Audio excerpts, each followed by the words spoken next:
Tonight on UATV, 1 in 4 same-sex couples experience domestic violence. Find out how one organization aims to protect victims. And that's just really heartbreaking. Maria devastated their home. Learn how the U of A wants to help students that are displaced. Breast Cancer Awareness Month begins in October. Find out how one local organization looks to make a difference. All this and more on UATV starting now.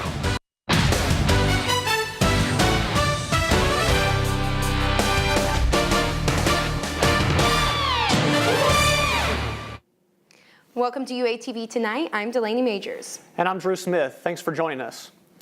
October is Domestic Violence Awareness Month, bringing light to an issue that isn't often discussed. UATV's Ramsey Minto joins us live with more on an outreach program that gives LGBTQ victims the help they need. Ramsey? Statistics among women who've experienced rape, physical violence, or stalking by an intimate partner are at 35% of straight women, 44% of lesbian women, and 61% of bisexual women. Now, one organization here in Fayetteville wants to help these victims. Nikki Warren understands that domestic violence is hard to talk about, but she's dedicating her time to begin that conversation. You don't get into the sort of work that we do for no reason or for a paycheck. You do it because you love it and you care about survivors of sexual violence, whether you are one or not. Warren is an LGBTQ advocate for the Center for Sexual Assault. The center's ART program focuses specifically on giving resources to people in abusive relationships in the LGBTQ community. We know that these people are disproportionately affected.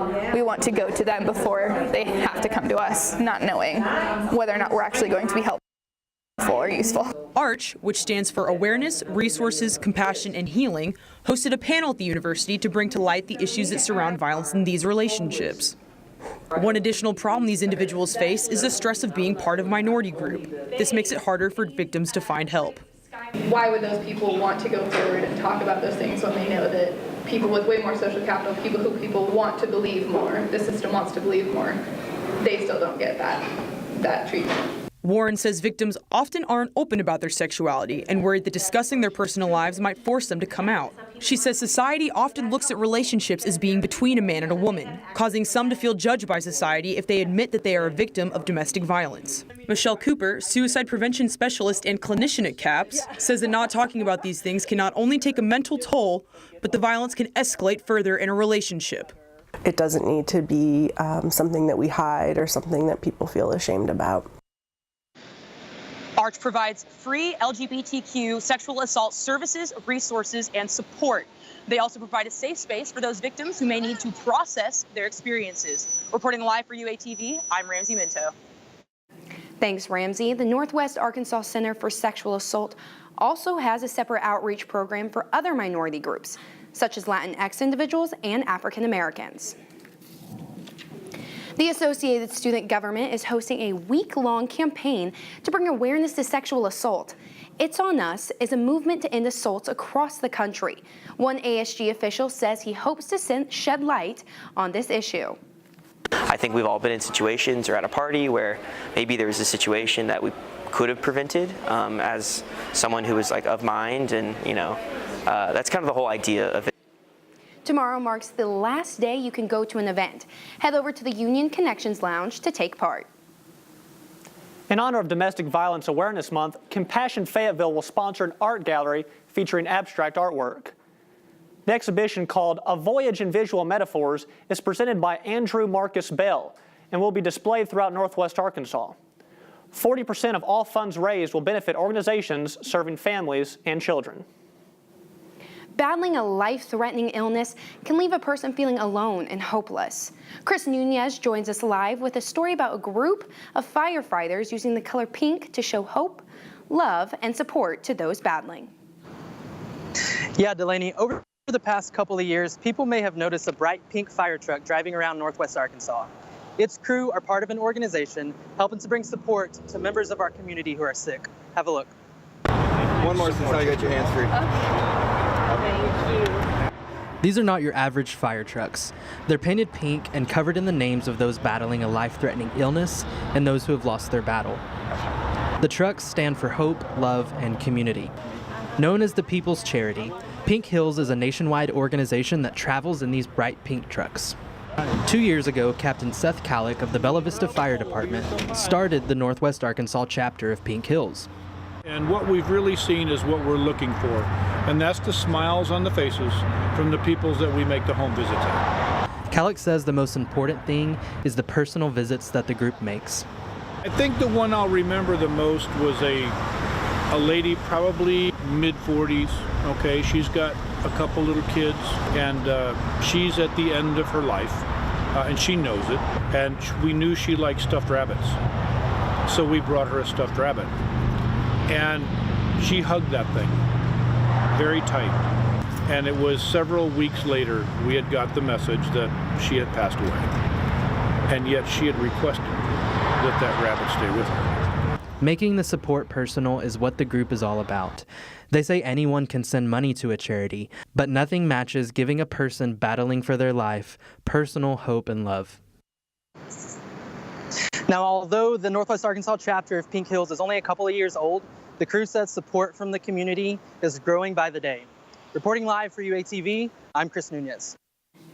Thank you, Chris. If you know anyone battling a life-threatening illness and want Pink Heals to give them a visit, you can contact the group on Facebook at Pink Heals Northwest Arkansas Chapter.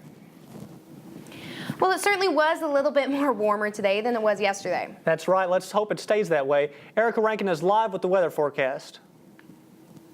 It sure was a little warmer, and tomorrow it's going to be about the same. We're looking at a high of 84 and a low of 66 and sunny. Saturday, it's going to be a high of 85, but the low is going to be 49, so a little cooler, and you're going to have a little bit of cloud coverage on Saturday as well.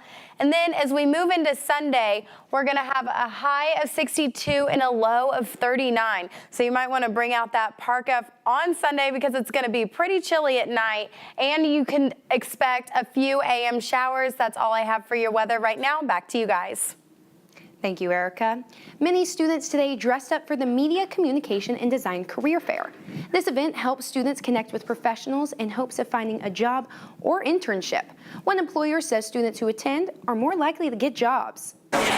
They are a really invaluable part of your college experience. I know it doesn't seem that way when you're busy and you have a million things going on, and the last thing you want to do is dress up and go talk to strangers. But it's something that you have to get comfortable with, you know, being a little bit uncomfortable, and also being able to sell yourself in a way that doesn't sound super stilted and like you're talking from a script.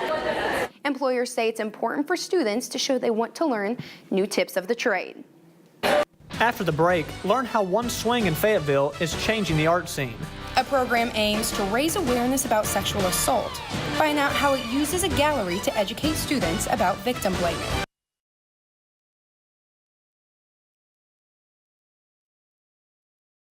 The artist to see where this idea came from.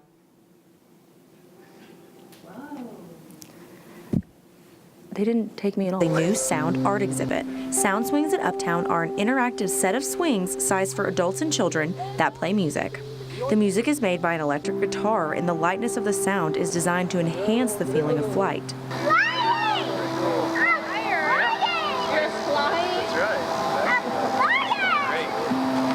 Each of the swings has a different part of a composition that will play while someone is swinging. The math of it all is that each of those compositions, if they were played simultaneously from start to finish, this piece would last 55 days. But I see it as the possibilities being endless. The artist, Craig Colarusso, was a former musician who used his frustrations with music to inspire the swings. My mind started to wander. I wanted to make things, physical things, as well as have them make sound.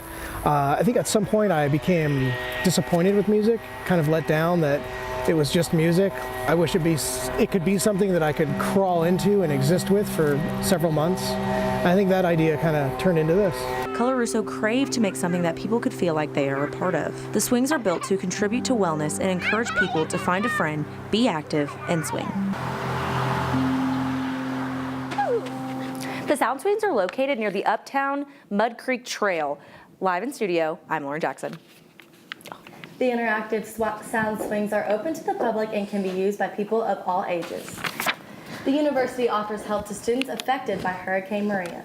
These students from Puerto Rico and the U.S. Virgin Islands will receive in-state tuition. One student says the Category 5 hurricane left an impact. It is extremely devastating for me and for the other Dominican students here as well, because many of us are actually roofless, so our roofs have been blown away by the hurricane, as well as, well, some of us are actually homeless. So there are some students who would have nothing to go back to, and that's just really heartbreaking. Chancellor Joseph Steinmetz and Provost the decision to offer these emergency relief awards. In-state tuition will be available during the spring, summer, and fall semesters of 2018. One program aims to address the issue of sexual violence one piece of clothing at a time. Respect on Campus held an open gallery at the Union. It displayed clothes worn by student victims when they were assaulted. One student says it's important to talk about this issue. The "what are you wearing" question, because it's not something that people think that, you know, oh, you were raped, you were obviously wearing something to warrant it, but that's not the case usually ever, and a lot of these really show that.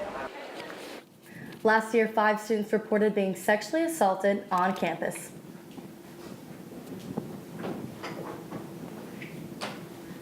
Heard of cutting your grass with a lawnmower, but with a goat? Find out how Fayetteville uses some furry friends to help at the local park.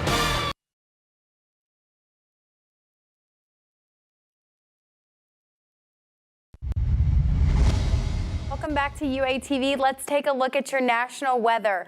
Right now, we're at about 75 here in the natural state, and it's about the same in our whole region. And let's take a look at our next map for the change in temperature. And right now, we've only had about a 4-degree change here in our capital, and it's been like that for us as well. Let's take a look at the next one, and we can look at the Doppler here, and we have no rain here, and so you won't expect any rain tonight. Back to you guys at the desk. Many Arkansans associate yard work with lawnmowers and weed eaters, but one small business is trying to change that perception. UATV's Seth Campbell has more.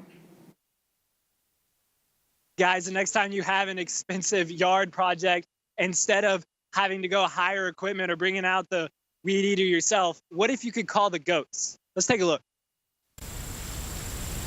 When facing a large-scale landscaping project, landowners have few choices. They can hire expensive machinery, or they can call the goats. No, not the greatest of all time. Sorry, Tom. But actual goats. Connie Reaper Estes owned a farm with goats in Fayetteville, but when her goats began to multiply, her husband made a request.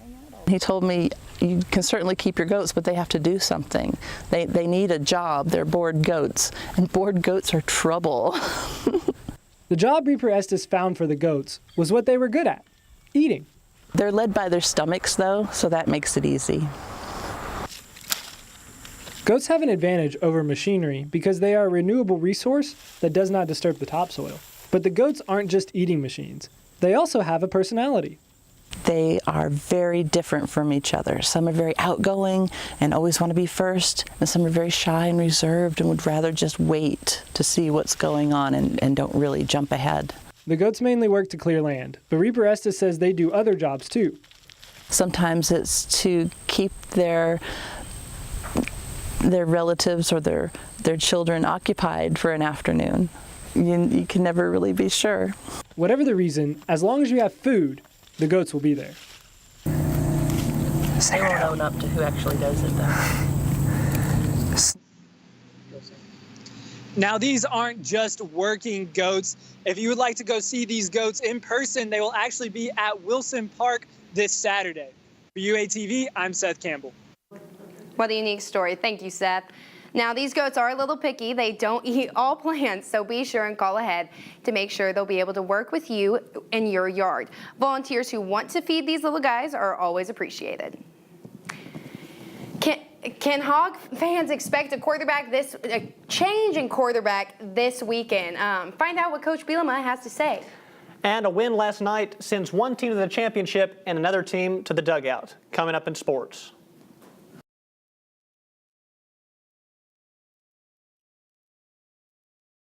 Alabama to take on the top-ranked Crimson Tide. This is the second SEC Conference road game for the Razorbacks. They're coming off a 48-22 loss at South Carolina. Fans are hoping history doesn't repeat itself. The Tide has won the last 10 games against the Razorbacks. With senior quarterback Austin Allen injured and possibly not starting, we could see a different guy behind center. Backup quarterback Cole Kelly led the Razorbacks on 2 fourth-quarter touchdown drives against the Gamecocks, but also threw an interception that was returned for a touchdown. Kelly has a chance, but he's not the only one who can take the reins. It was good for Cole to get out there. The other thing, Ty Story's had a really good couple weeks during the bye week and everything else. He's a guy that probably manages and handles the game a little bit more like us. While Alabama is coming off a win over Texas A&M, head coach Nick Saban and the Tide are taking this matchup very seriously. Kickoff is set for 6:15 Saturday. Looking back at Arkansas's loss to South Carolina, Allen got a little banged up. The quarterback took his biggest shot of the game in the first quarter. After being driven to the ground, Allen was seen on the sidelines in pain. Alabama has one of the toughest defenses in the country. The Hogs O-line know they got to do a better job blocking for their QB. We know we got to protect Austin a little bit better. I think the run game has to obviously help us out in that regards, and then who's ever called to protect him can be that way. Allen's been hit more than any other college quarterback since the 2016 season. Hog fans hope the offense is prepared for the Tide and can prevent further hits on their starter. Now for an update on postseason baseball. The New York Yankees are moving on after beating the Cleveland Indians last night. The team played a best-of-5 series in the divisional round where the Indians won the first 2 games and the Yankees came all the way back to win the last 3. This is the second year in a row the Indians couldn't close out a series win. Last year they blew a 3-1 lead against the Chicago Cubs in the World Series. The Yankees will play the Houston Astros in Game 1 of the championship series tomorrow night. Well, that's all for sports tonight. For more sports talk, be sure to tune in tonight at 8 o'clock for the Sports Advantage. And follow us on social media at UATV Sports. Coming up, we'll have one last look at your weather.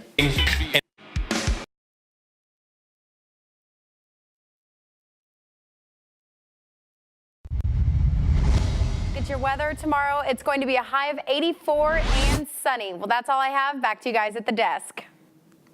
Pause on patrol. In Omaha, Nebraska, one shelter dog, 6-year-old Mickey, will serve as a police officer for the day.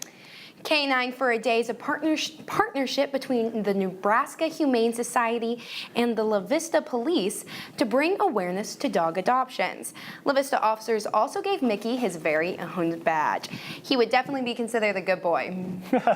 Well, that's all the time we have for tonight. I'm Drew Smith. And I'm Delaney Majors. Make sure to follow us on all social medias at UATV News. Have a great rest of your night.